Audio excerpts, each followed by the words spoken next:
Hello दोस्तों, मैं कृष्णकांत शर्मा आपके ही YouTube channel competitive exams with के में आपका स्वागत करता हूं। टू द पॉइंट इस लेक्चर के माध्यम से आज हमारा जो टॉपिक है वो दोस्तों श्रीलंका ने जो पार्लियामेंट में श्रीलंका की जो पार्लियामेंट है उसने एक बिल पारित किया है और उस बिल का नाम है Colombo port city economic commission. इस बिल का नाम है कोलंबो, जो कि कोलंबो में पोर्ट सिटी यानी कि जो बंदरगाह है, इकोनॉमिक कमीशन यानी कि जो इकोनॉमिक जोन होते हैं, स्पेशल इकोनॉमिक जोन, उस तरह का शहर जैसा बनाया जाएगा, उससे संबंधित बिल बनाया जाएगा। तो श्रीलंका में चीन ने और पैर पसारने का एक काम किया है।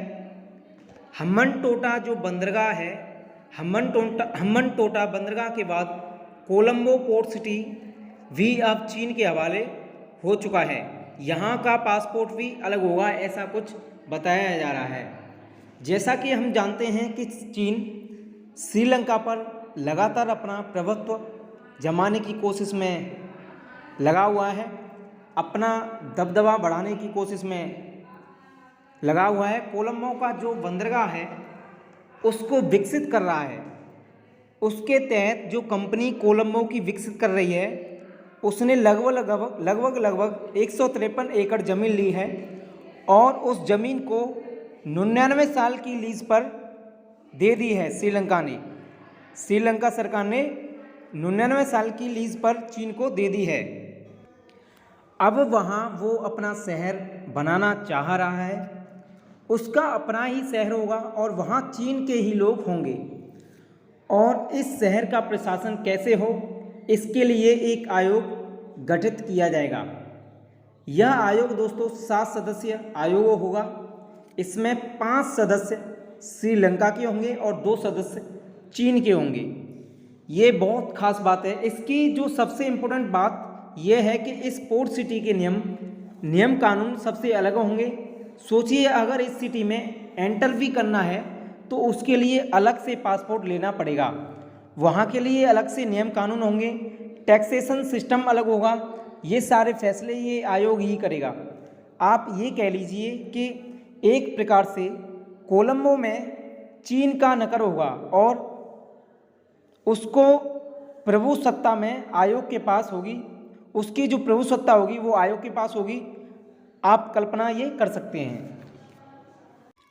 आप जब मॉडर्न इंडिया पढ़ते हैं कि कैसे ब्रिटिश लोग हमारे भारत में आए और इस तरह की ही सिटी बनाते थे और आगे चलकर उसने क्या रूप ले लिया, ये हम भली भांति जानते हैं। भारत के लिए चिंता की बात ये इस मायने में है कि कोलंबो से जो भारत की दूरी है दोस्तों, इस मैप के माध्यम से आप देख सकते हैं। कोलंबो से जो भारत की दूरी है, साउथ का जो हमारा पॉइंट है उसकी दूरी लगभग 290 किलोमीटर है। इसका मतलब है कि पोर्ट सिटी बनने के बाद चीन स्थायी रूप से रहने की स्थिति में होगा।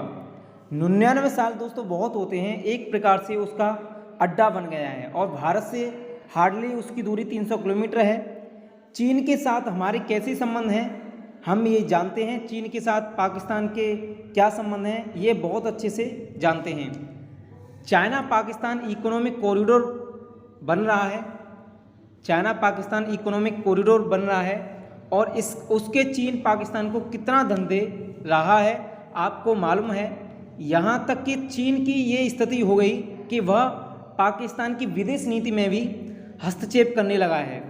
नेपाल की राजनीति में भी धीरे धीरे चीन की दखलंदाजी बढ़ती चली जा रही है। इसलिए है क्योंकि वहाँ के जो पीएम हैं ओली साहब, वो भारत विरोधी बयान देते रहे हैं।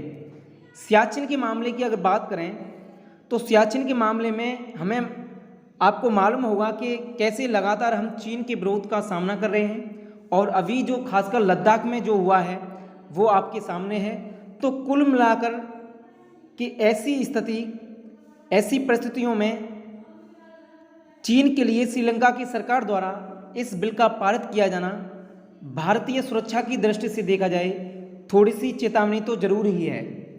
तो इस लेक्चर के माध्यम से हमें ये जानने को मिला कि कैसे चाइना जो है श्रीलंका में अपने कदम पसार रहा है, कैसे उसने श्रीलंका को लीज पर पूरी श्रीलंका को पर आधिपत्य जमा लिया है, आधिपत्य जमाने का काम कर रहा है। तो इस लेक्चर में आज इतना ही। धन्यवाद।